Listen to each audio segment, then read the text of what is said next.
Bonjour tout le monde, bienvenue sur ma chaîne Ineria Guidance. On se retrouve dans cette nouvelle vidéo pour le tirage de vos énergies sentimentales.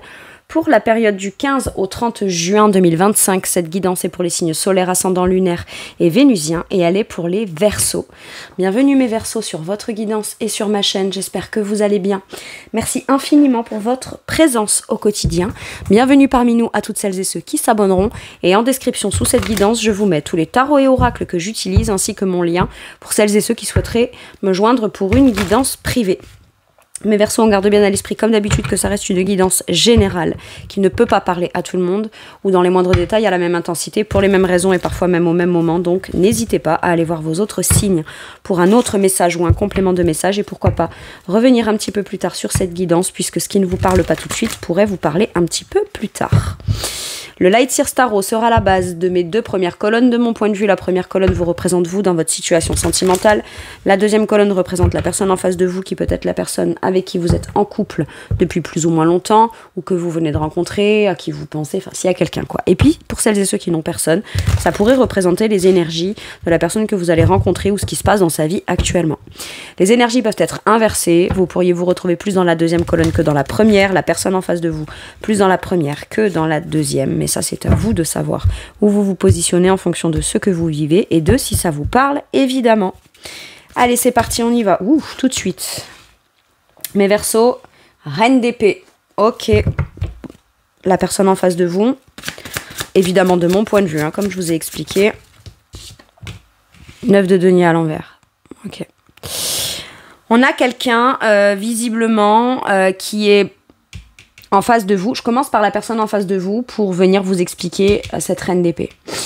Je pars de la cause pour expliquer la raison de vous, de mon point de vue. Ou en tout cas, la personne la plus décisionnaire visiblement, c'est cette reine d'épée. C'est elle qui tranche et c'est elle qui visiblement détermine quelle direction prendra ou ne prendra pas la relation ou cette rencontre ou quoi. Là, on a quelqu'un en face, de ce côté-là, qui visiblement a du mal à... alors, soit à être seul.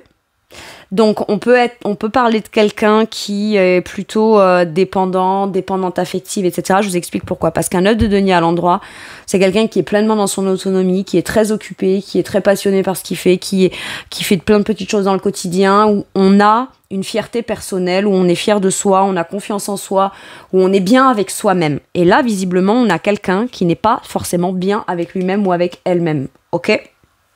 Et qui a du mal à trouver son épanouissement dans ses propres activités, dans son quotidien, dans son bien-être personnel, etc. Et moi, là, en face, j'ai une reine d'épée qui visualise ça, qui percute ça, qui voit ça, et qui tout de suite se dit « Wouah, je dois décider, je dois trancher, je dois quand même me couper, et pas me couper émotionnellement, mais rationnellement, percuter les choses de façon claire, limpide et très bien pensée, analytique, tout de suite pertinente, pour comprendre que quel doit être mon rôle, ma place, mes actions, ce que je dois faire, pas faire, décider, pas décider ou quoi, par rapport au fait que cette personne ait du mal, peut-être visiblement. Ouais, ok. Il y a une grosse prise de conscience avec la tour. C'est soit, alors ça peut être aussi quelqu'un qui ne veut pas, qui a du mal à s'engager dans une relation, une construction en commun, parce que un 9 de denier à l'envers peut nous parler quand même d'égoïsme, tout simplement. C'est vraiment le truc est-ce qu'on est prêt ou prête à s'engager, prêt ou prête à lâcher. Alors, pour moi, de mon point de vue, quand on est dans un 9 de denier et qu'on est bien avec soi-même, c'est ok de partager avec quelqu'un et on y trouve son bien-être aussi, mais par contre on priorise quand même ses activités, son bien-être au quotidien, ce qui nous épanouit, etc. Mais là, ça peut être, on est à l'extrême de ça, en étant dans un 9 de denier à l'envers. Donc c'est soit je dépends d'un truc, ou j'ai besoin de recevoir un truc parce que je peux pas le faire trop seul, ou j'ai du mal à le faire seul, ou à trouver mon épanouissement seul, sans pour autant être ok, et ça peut être très inconscient, sans pour autant être très ok ou très... comment engager de façon concrète ou accepter de faire la concession de qu'est-ce qui représente cet élément de liberté pour cette personne, d'autonomie, d'être seul avec soi-même pour soi-même. Je veux dire, là, 9 de denier ne prend que ce qui lui va. Et c'est en ça que je vous dis qu'il peut y avoir un peu d'égoïsme. Je veux bien, il y a certaines choses, je peux pas les faire seule ou quoi, donc je veux bien la part de toi qui m'apporte ça, mais d'un autre côté, de là à m'engager pleinement avec toi et donc de ne plus être en tant que célibataire ou rattaché quelque part à quelqu'un, l'image du couple, etc. Ça, c'est très compliqué. Donc c'est un engagement sans en être un, c'est un bien-être autonome sans en être un, et j'ai l'impression que mais il y a des subtilités, c'est très subtil et très fin pour le comprendre et le percevoir, mais vous, reine d'épée, vous le percevez. Vous le voyez de façon très claire et très nette. Et là, quelque part, soit vous prenez conscience de quelque chose qui vous fait vous dire « Ok, je dois me détacher de l'émotionnel rattaché à cette personne pour trancher, décider et percevoir les choses de la façon la plus claire possible. » Vous savez ce que vous voulez dans le long terme, que ce soit avec cette personne ou dans une relation de façon générale.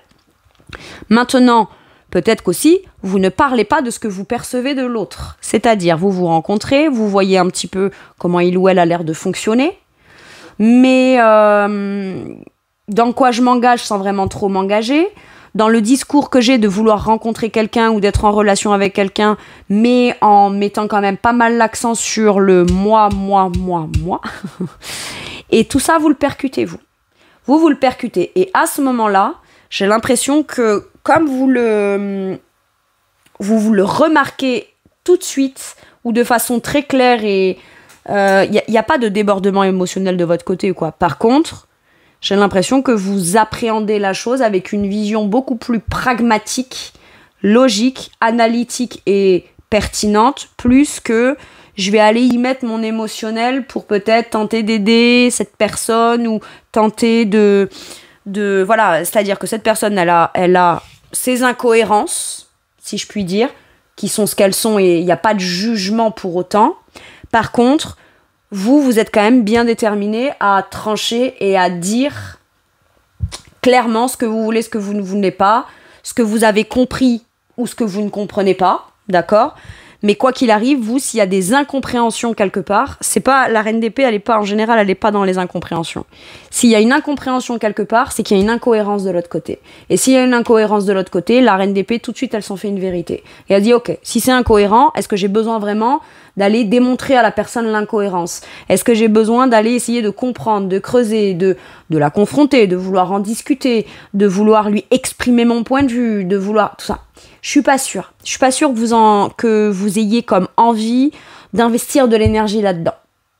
J'ai ça. La reine d'épée, là, elle décide de peut-être pas investir d'énergie sur des choses qui sont incohérentes chez l'autre et qui ne vous donnent peut-être pas non plus envie d'aller pleinement dans l'émotionnel vis-à-vis des incohérences de l'autre. Ok, bon. Je sais pas comment ça va vous parler, cette histoire. Qu'est-ce que c'est que cette histoire encore ? Bon. Maintenant, je peux avoir juste quelqu'un d'extrêmement égoïste en face. Enfin, extrêmement, ça va, toute proportion gardée.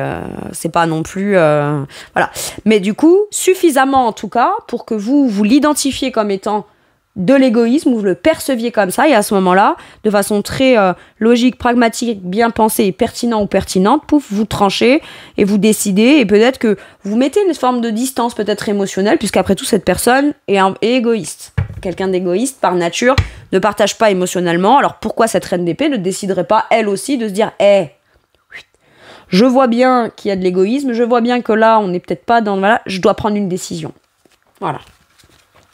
Ou alors, cette personne peut quand même vous solliciter, etc. Et vous décidez de rester plutôt bref, plutôt distant, pas trop rentrer dans des débats, etc. Parce que la reine d'épée, en fait, elle ne se justifie pas. Elle dit. Elle dit. Et elle peut paraître un peu insensible dans sa façon de le dire.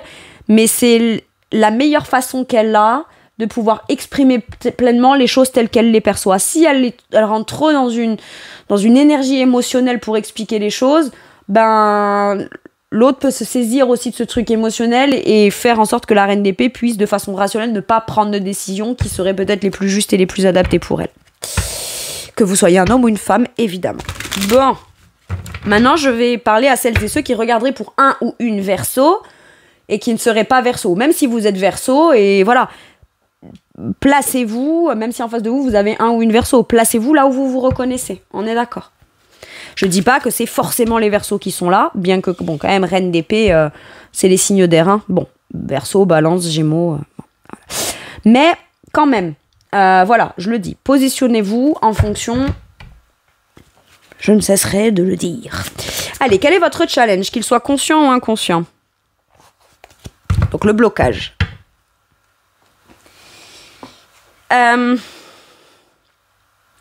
C'est l'impératrice en challenge. Ok. La reine d'épée, elle est quand même assez tranchée. L'impératrice, elle est quand même dans l'accueil, elle est quand même dans la générosité de cœur, dans la bienveillance, etc. Alors, est-ce que vous devez vous connecter à votre propre bienveillance ou décider ou trancher pour votre propre bienveillance pour vous-même? Parce que la reine d'épée, elle a une vision claire sur ce qu'elle veut créer. Sur le long terme, elle est très transparente, d'accord? Donc la personne qui est de ce côté-là, si dans ce que je visualise, où je sais intuitivement être ce que je veux, et que je suis en train de constater de manière factuelle que ce que je veux n'est pas en train de se créer là ou n'est pas propice à ça, est-ce que je ne dois pas décider pour ma propre abondance et en faveur de ce que moi je veux créer? Et là, il est votre challenge. L'impératrice a la tendance à être extrêmement généreuse. Beaucoup donner, beaucoup produire, de l'amour inconditionnel, la bienveillance, créer tout plein de choses autour d'elle. Et il y a peut-être besoin de passer à l'action aussi. Passer à l'action dans l'expression de ce qu'on sait être de manière véritable et factuelle. Bien pensé, bien analytique, bien dit. Et il y a peut-être besoin d'aller...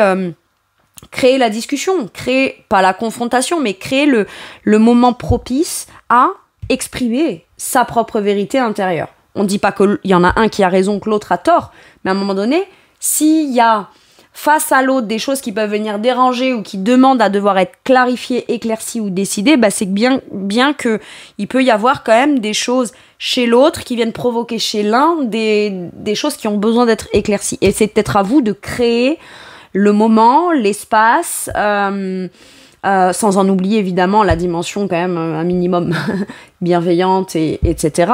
Voilà.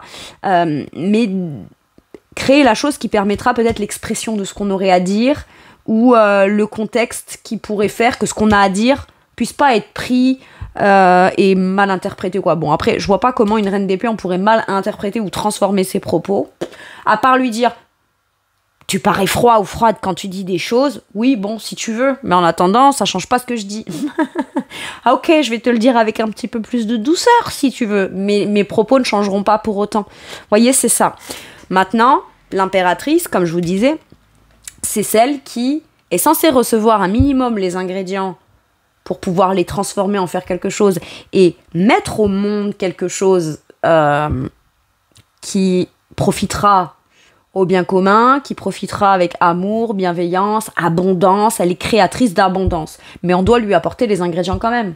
Elle doit recevoir. Et si là, elle ne reçoit pas parce que l'autre en face, visiblement, il récolte jamais ou elle récolte jamais ou alors ne distribue jamais ses récoltes ou ne partage pas un minimum, bah, c'est compliqué de pouvoir créer de manière abondante, amour inconditionnel, etc., etc. Et pourtant, cette reine d'épée, elle sait que c'est ça qu'elle veut. Alors, bon... Challenge, me poser la question et essayer de constater de manière factuelle, bien que je pense que vous avez déjà la réponse et ça a l'air d'être même beaucoup, très intuitif. Intuitivement, on le sent, on le sait, d'accord? Maintenant, on peut aussi le constater de manière factuelle. C'est ce que fait, c'est ce que percute et c'est ce que perçoit et c'est ce que analyse et constate très très vite cette reine d'épée. Elle a une façon de s'exprimer que quelqu'un qui serait un peu susceptible en face pourrait dire ouais mais t'as vu tu dis pas les choses de manière sympa ou t'es froid ou t'es froide ou un truc comme ça. Oui bon bah écoute voilà, si c'est le seul problème que toi tu perçois dans ce que je te dis, bah c'est qu'il y a vraiment un problème d'égoïsme, parce que ce qui compte, ben ok, il y a la forme, mais dans le fond, est-ce que ça change les propos? Comme je vous disais, je suis pas sûre, quoi. Et là, il y a peut-être besoin de venir mettre au monde des propos qu'on garde dans le fond, mais bon, voilà. Pour aussi s'assurer, ou au moins avoir la réponse, ou un minimum la vision de l'autre, de est-ce que t'es vraiment comme ça, ou est-ce que c'est passager, ou est-ce que c'est... parce que c'est pareil, j'en reviens à l'idée, on me refait penser, alors c'est que je dois vous le dire. Vous savez, quand je vous ai dit au tout début, ça peut être quelqu'un qui a du mal par lui-même pour lui-même et qui manque un peu d'autonomie et qui est pas méga dans la dépendance affective ou dans la dépendance de la présence de l'autre, mais qui quand même a le potentiel d'avoir déjà vachement en abondance, et pourtant c'est comme si que c'est jamais assez. J'ai un truc comme ça. Sauf que l'impératrice, elle est pas inépuisable. Elle aussi, elle doit recevoir. Elle est pas là que pour donner. Donc à un moment donné, voilà. Bon, le challenge de la personne en face. Qu'est-ce qu'on a? Le 4 de coupe. On n'est pas stable émotionnellement là. Sur un 4 de coupe à l'envers, c'est... Je suis pas stable émotionnellement par moi-même, pour moi-même. Je suis pas alignée émotionnellement. Je suis dans un déséquilibre émotionnel. Et il me manque toujours quelque chose. Il manque toujours un truc. Il y a toujours un truc qui frustre. Il y a toujours un truc qui manque. Après, ça peut être, vous voulez construire une relation avec cette personne et elle vous l'exprime. Hein, mais il y a toujours un truc qui manque. Il y a toujours une frustration. Il y a toujours... oui, mais là, je peux pas parce que il me manque de temps. Oui, mais là, je peux pas parce que il me manque de ci, il me manque de ça. Oui, mais là, je peux pas. Oui, c'est vrai, je t'avais dit que ce week-end, par exemple, c'est un exemple comme un autre. Mais j'en sais rien, moi. Mon fils, ma fille, ma mère, mon père, mon truc. Vous voyez, il manque toujours un truc. Et ça vient pas permettre à venir stabiliser un truc émotionnel. Ou alors, bah, cette personne, elle a besoin qu'on lui donne en permanence, sans pour autant, elle, conscientiser que ben, c'est censé aller dans les deux sens. Ça peut être une instabilité émotionnelle. Il me manque toujours un truc, donc pour être rassurée, il faut toujours qu'on m'amène ce truc qui me manque ou qui me frustre. Mais en fait, c'est à toi de te stabiliser émotionnellement pour toi-même, en fait. Personne ne peut venir le faire à ta place en permanence, voyez ? Ok, on m'a donné ça comme exemple. Je vous explique. Vous savez, l'impératrice, c'est la maternante, c'est la maman en puissance. C'est l'amour inconditionnel, celle qui materne beaucoup.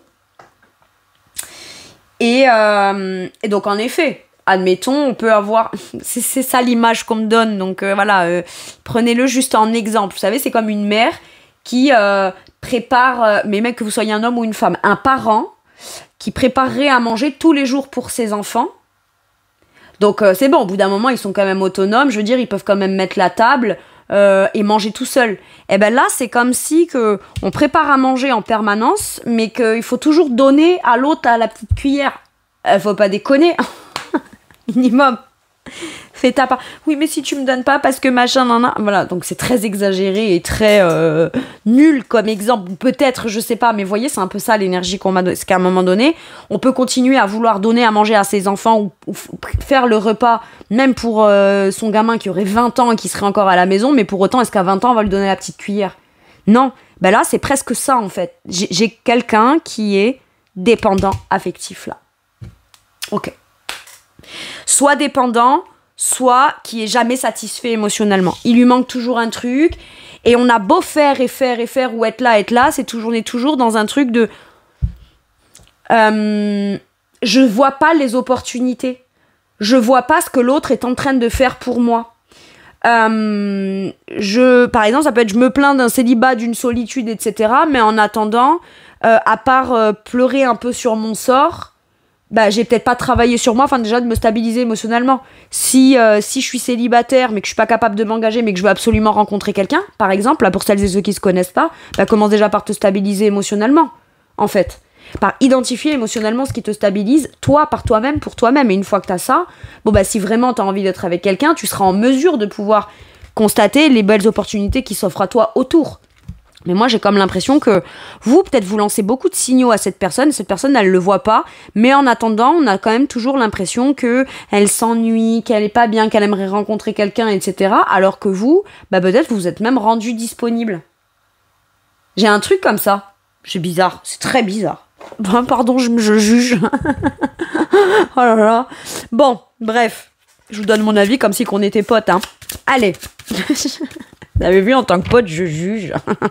Oh mon Dieu, je suis pas parfaite. Bref. Enfin bon, moi, je trouve ça quand même... Il y a un décalage. C'est décalé, là. Allez. L'atout de la personne qui est du côté de la reine d'épée, s'il vous plaît.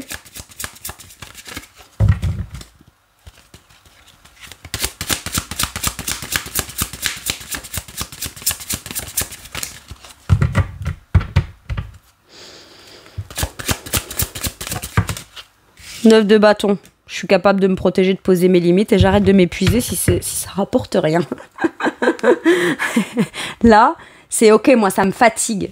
Ça me fatigue, j'en ai marre, j'en ai conscience, c'est bon, j'arrête de m'épuiser. À un moment donné, je suis très gentille, je suis très patiente, je suis généreuse, mais à un moment donné, je dois savoir placer mes limites.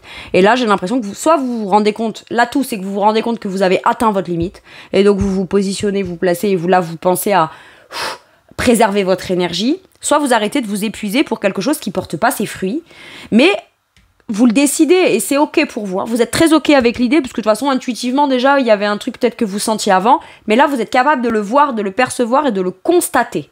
D'accord ? C'est-à-dire que presque limite... Ok, j'entends. Pour certains et certaines, vous savez que vous en êtes là. Vous pourriez envoyer un message, faire une proposition, ou peu importe, à cette personne, en sachant pertinemment ce qu'elle va vous répondre, ou non, ou qu'elle va vous dire oui, mais finalement, après, je sais pas quoi, machin, mais au final, bon, vous obtenez pas ce que vous voulez. Vous le savez, mais au moins, ça vous donne l'occasion de pouvoir enfin avoir, parce que, comme un test, il n'y a rien de manipulateur ou vicieux, mais comme pour venir vous prouver une énième fois de plus, d'avoir l'argument, en disant, bah tu vois, je t'avais dit, tu vois ce qui vient de se passer, c'est précisément ce que tu viens de faire. Voilà. Donc, à partir de là, puisque je suis en mesure de pouvoir te le démontrer, parce que d'habitude, on parle d'autre chose. Il n'y a pas forcément de traces où on peut pas forcément dire, non, on peut que l'expliquer, où on peut que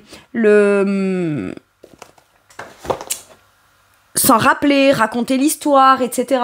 Mais là, on a comme un truc qui vient le démontrer. Du coup, bah, à partir de là, on se dit, bah voilà. Donc maintenant, j'arrête de m'épuiser, en fait. Boum. Moi, j'ai l'impression que vous vous positionnez, que vous vous protégez quand même un minimum. Et vous arrêtez de donner, faire, et vous épuisez pour quelqu'un qui, visiblement, pense plus à lui ou à elle qu'à... C'est super important de penser à soi, en vrai. Mais à ce moment-là, qu'on va pas... Pourquoi vouloir rentrer dans une relation avec quelqu'un ? Ah, mais parce qu'en plus de ce qu'on a pour soi, en plus, il faudrait qu'il y ait quelqu'un qui vienne, ah oui, nous servir sur un plateau d'argent et nous donner la béquée. J'avais oublié, pardon. Allez, trêve de plaisanterie. L'atout de la personne qui est du côté du 9 de 2. En plus, allez, je vais me radoucir un peu parce que quand même, je dis pas que cette personne, elle le fait volontairement ou quoi. Oh putain, attendez. Pardon, j'ai dit un gros mot. Parce que je vois quand même l'énergie du conditionnement et du diable. Mais il y a quand même des peurs. D'accord, là-dedans. Bon, alors, est-ce que c'est volontaire ou quoi ? Je sais pas. Mais bon, à un moment donné,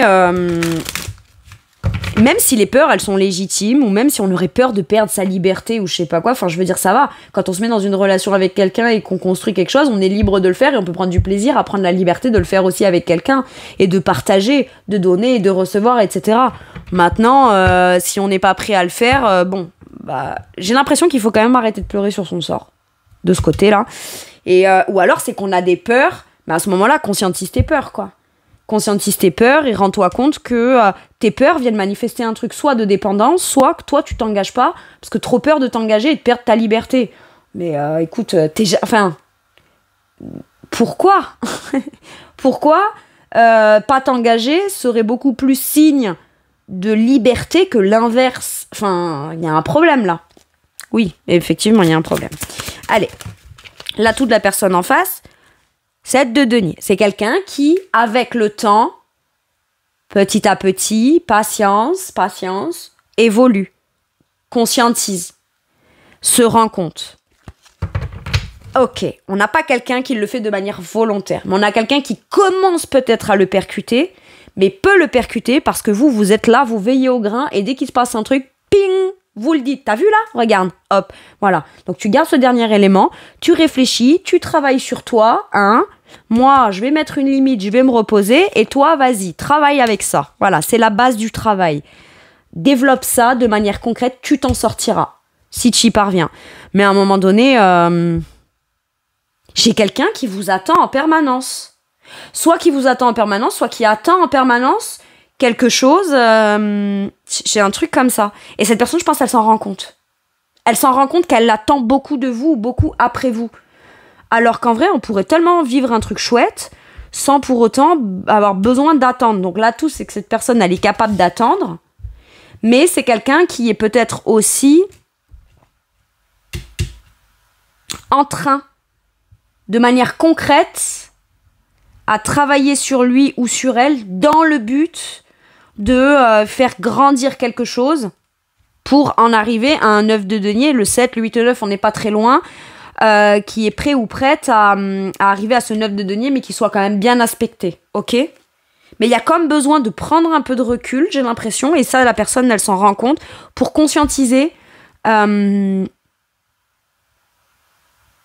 qui serait bien de faire, de commencer à entretenir de façon positive. J'ai ça, là, avec ce 7 de denier. Ok. Bon.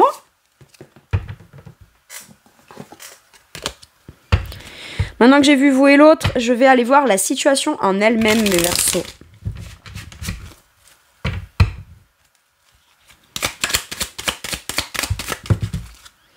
La sagesse. Ouais. Bon, de toute façon, elle est très sage, hein, la reine d'épée, de manière sage. Elle sait. Après, ça peut être aussi l'autre personne a peut-être été obligée de rentrer dans un... Enfin, pas obligée, s'est sentie obligée, ou en tout cas, c'est comme ça que ça s'est construit en elle. À la suite de quelque chose qui pouvait être décevant ou quoi, et rentrer sans s'en rendre compte dans ce genre d'énergie-là extrême. L'extrême indépendance. L'extrême... alors, c'est soit l'extrême indépendance, mais ça cache une peur de l'engagement, soit l'égoïsme total. Et à un moment donné, j'ai l'impression qu'avec sagesse, compréhension, on peut être capable de l'expliquer, de l'exprimer, de s'en rendre compte. Ok. Mais peut-être que cette personne, elle se dit, si je m'engage pas, je suis sur le bon chemin. Et si je m'engage pas, c'est parce que je me priorise. Et il faut que je me priorise. D'accord, mais à un moment donné, il y a quand même des degrés. J'ai l'impression qu'il y a un degré que cette personne, elle a pas compris. Ou qu'elle saisit pas encore, mais ça arrive. Mais elle va le comprendre petit à petit. Qu'est-ce qu'on a? Les plaisirs. Ok. On peut faire des choses sages, structurées, ancrées avec sagesse, avec patience, etc. Et y prendre aussi en même temps du plaisir. On peut construire entreprise. On peut commencer à entreprendre des choses, construire des choses, bâtir des choses, travailler ensemble en équipe tout en prenant du plaisir, en ayant une vision beaucoup plus sage et moins extrême de ce qu'est une relation ou ce qu'est un engagement. D'accord? Il y a comme un apprentissage. On a vécu un truc extrême à un moment donné, on est venu à l'extrême de l'autre pour comme s'en sortir, s'en remettre, etc. Et maintenant, il s'agirait de revenir au curseur intermédiaire afin que ce soit plaisant pour tout le monde. J'ai un truc comme ça. Bon. Ou pour certains et certaines, est-ce que c'est une rencontre que vous faites au boulot ou liée à quelque chose du boulot où cette personne a pu travailler pour vous? Je sais pas, moi ça peut être par exemple quelqu'un que vous avez rencontré, je sais pas, un ou une artisan qui vient chez vous ou quelqu'un qui travaille à son compte ou pas vraiment à son compte, mais c'est à lui ou à elle que vous avez eu affaire. Donc c'est lié au domaine professionnel des deux ou de l'un et de l'autre. Vous voyez, il y a un truc comme ça. C'est possible. Qu'est-ce qu'on vous dit sur la situation? Travail d'équipe et page de denier. Si on veut construire quelque chose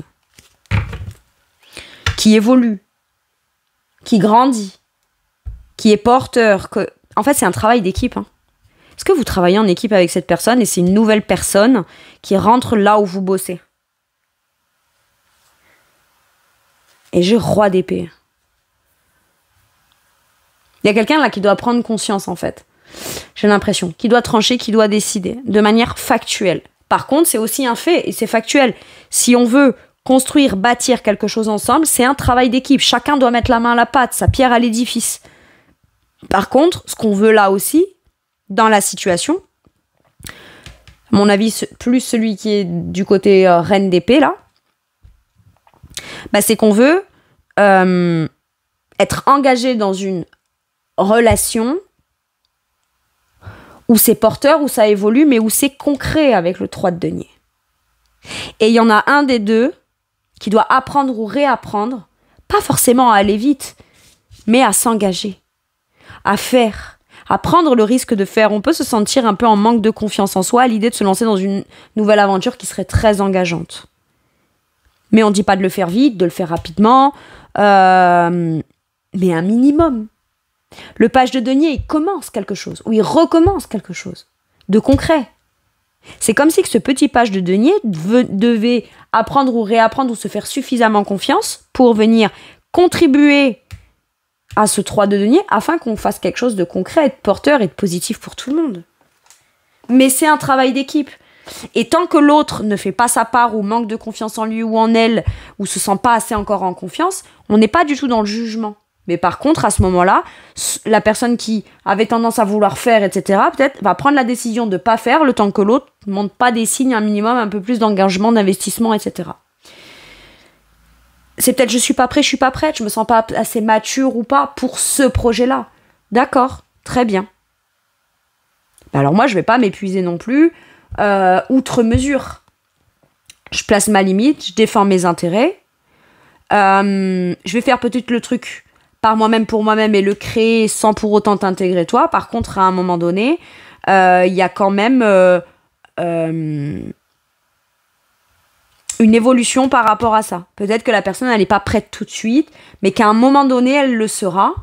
Mais vous, en attendant, vous mettez pas d'énergie d'épuisement à vous tracasser sur pourquoi est-ce qu'il ou elle veut pas, pourrait pas.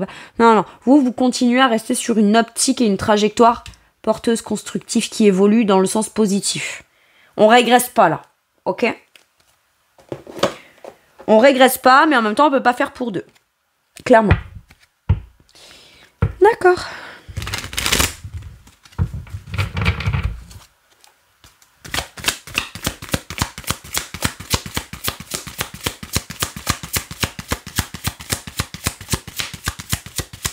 Il y en a un des deux peut-être qui travaille énormément.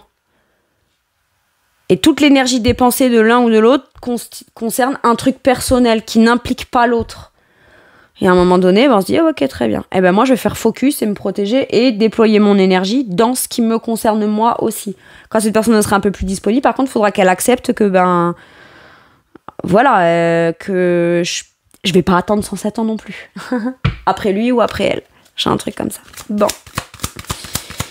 De quoi pourrait avoir envie de vous parler la personne en face de vous, mes Verseaux?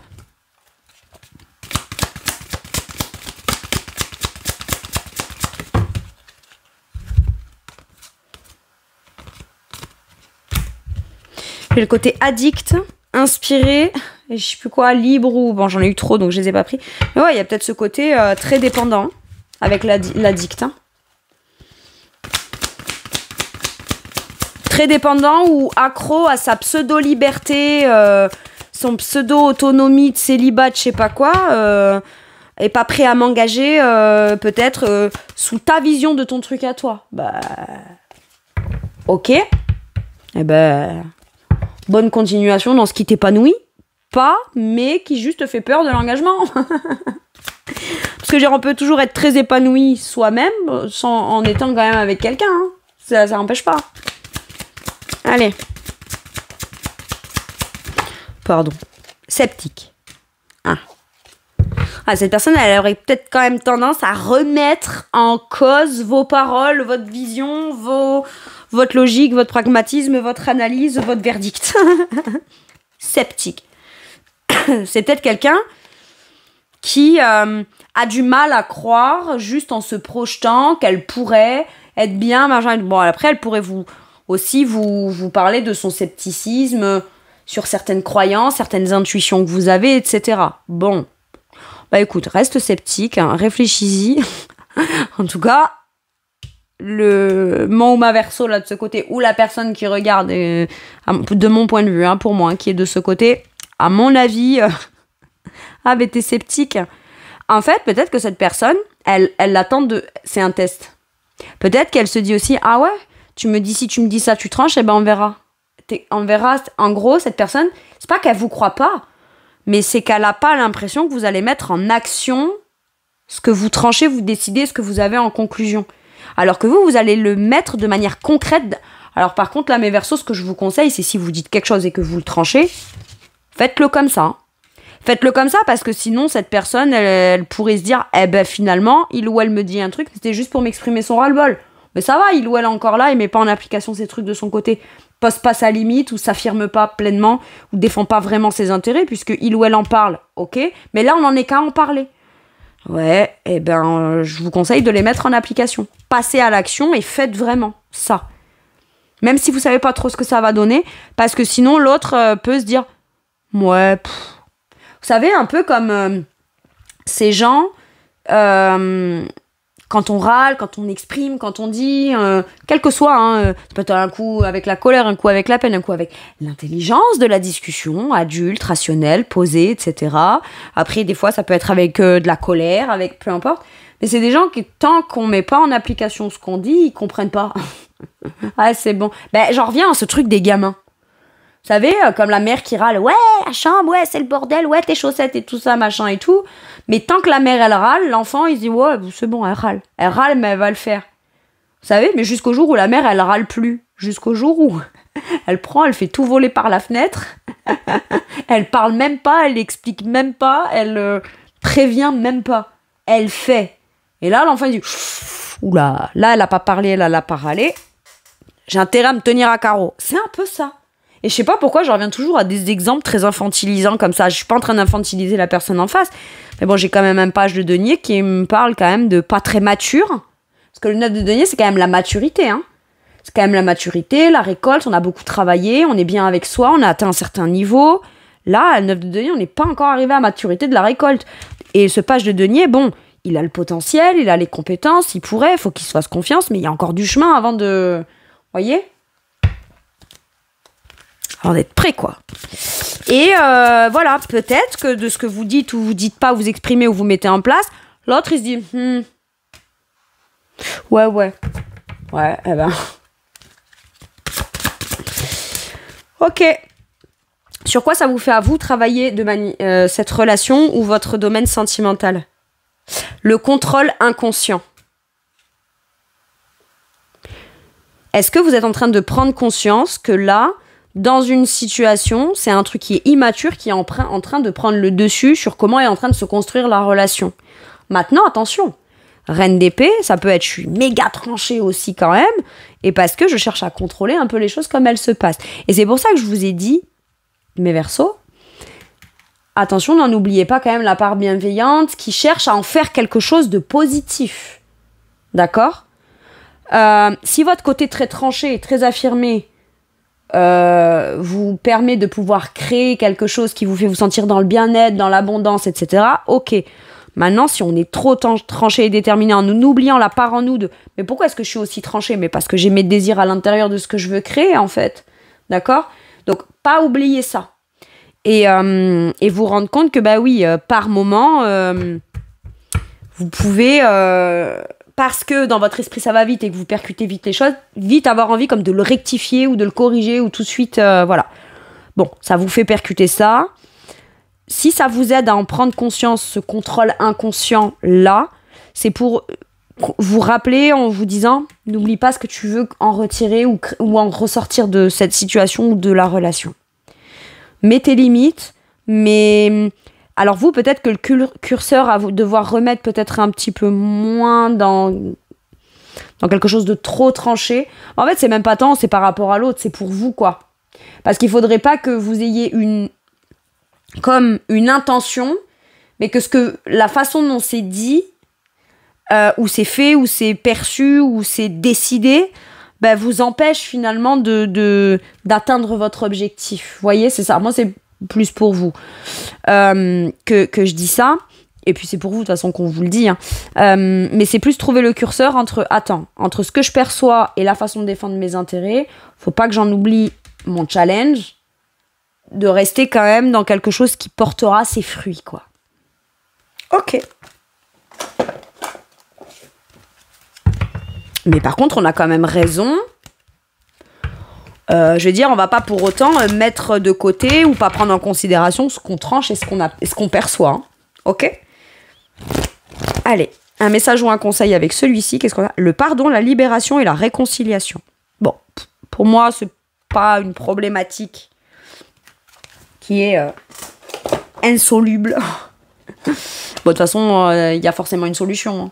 S'il n'y a pas de solution, c'est qu'il n'y a pas de problème. Donc, voilà. On a quand même cette énergie de, voilà. Même si vous dites à un moment donné, je t'ai traité un peu dur ou quoi, machin. Pardonnez-vous, c'est ok. Vous comprenez peut-être qu'aussi, bah, vous, il y a quand même une part de vous aussi qui peut vouloir chercher à vouloir contrôler certaines choses. Pas pour les contrôler, pour vous assurer que c'est bien ça que vous aurez. C'est comme je veux toujours quand même avoir une vision d'avance pour m'assurer que ce qui arrive, bon, c'est bien ça qui va se passer. Mais il y a besoin peut-être de libérer une parole, libérer ce qu'on pense, libérer ce qu'on perçoit aussi, parce que mine de rien, ça peut venir bloquer quelque part, et il y a comme besoin de libérer peut-être aussi une parole afin que l'un et l'autre puissent se rendre compte de certaines choses, afin qu'on puisse avancer et bâtir ensemble. Ouais. Allez.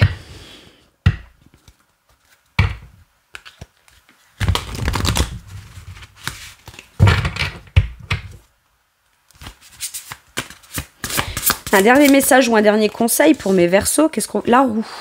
Il y a une occasion à saisir pour s'exprimer, pour dire les choses, où l'occasion se présente à vous, une opportunité à saisir pour améliorer les choses, mais ça devra passer par n'oublie pas ce que tu veux créer, tu as le droit de ça, et n'oublie pas non plus de pas l'idée de voilà, donne pas. Peut-être que vous donnez beaucoup et vous vous épuisez beaucoup à venir tenter de combler l'autre aussi qui pourrait être en dépendance, parce que c'est votre façon à vous de contrôler les choses comme elles se passent, ou pour vous dire bah, plus je le ferai, à un moment donné elle s'en rendra peut-être compte, ou voilà. Vous avez un pouvoir d'action. Maintenant, il s'agirait peut-être de est-ce que je donne trop, est-ce que je donne pas assez, est-ce que je dis trop, est-ce que je dis pas, voilà. Là, il y a l'occasion de pouvoir changer les choses de manière positive. Un nouveau départ ou la fin des retards, des progrès soudains ou inattendus, un changement très positif dans votre vie, un voyage ou un nouveau véhicule. Pour moi, on repart de l'avant. Il y a une occasion positive qui se présente pour venir changer quelque chose. Et regardez-moi ça, magnifique. En notre deck, on a ce 9 de denier bien aspecté. Profiter des fruits de son labeur, vivre dans le luxe grâce à un travail acharné, s'acheter quelque chose de spécial, travailler à son compte avec bonheur et succès, savourer le bien-être, la solitude, savourer, et puis il y a une notion aussi de fierté de soi quelque part. Ok, je suis fière de moi, là. J'ai ça avec ce 9 de denier. J'ai l'impression que votre travail, soit d'analyse, soit d'expression, ça finit par porter ses fruits. Ok. Voilà mes Verseaux, c'est tout pour moi pour cette guidance. Je vous remercie de m'avoir écouté. Je vous fais tout plein de gros bisous. Prenez bien soin de vous et à bientôt pour une nouvelle guidance. Merci, au revoir.